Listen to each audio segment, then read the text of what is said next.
bir xil ayollar erkak kishidan ustun bo'lgisi keladi, lekin o'zini o'g'il farzandini erkak kishi qilib tarbiya qilgisi keladi. Buni qanaqa qilib tushunsa bo'ladi?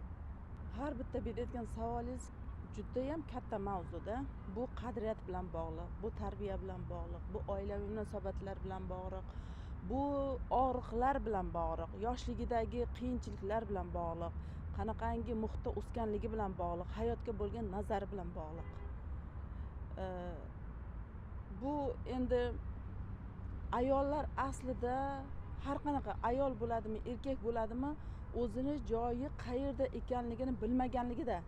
Agar har bitta inson o'zini tanisa, o'zini joyini qayerda ekanligini bilsa, uning uchun hayot juda ham go'zal aslida. Ayol o'rnida bo'la olsa, uni oldida o'ziga yarasha erkak tura oladi-da.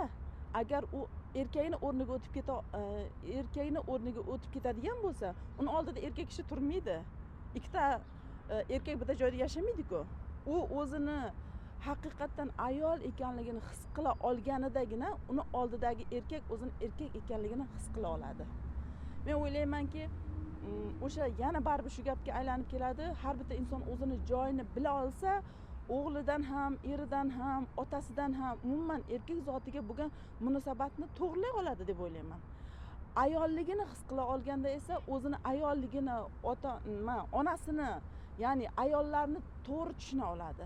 Uni og'riqlari borki, u ustun bo'lgisi keladi. Qaysidir ma'noda tushunmaganligi uchun, his qilmaganligi uchun, ko'p narsani anglamaganligi uchun ayollar o'sha muhitiga aldanib qolganligi uchun, oilaviy qadriyatlarga aldanib qolganligi uchun, ko'p narsalarda qalbida kemtiklik borligi uchun o'zim uddalayman, o'zim qila olaman, o'zim hammasiga o'zim degan fikrlarga kelib qoladi. Hayotda har xil savollar bor, har tomonlama.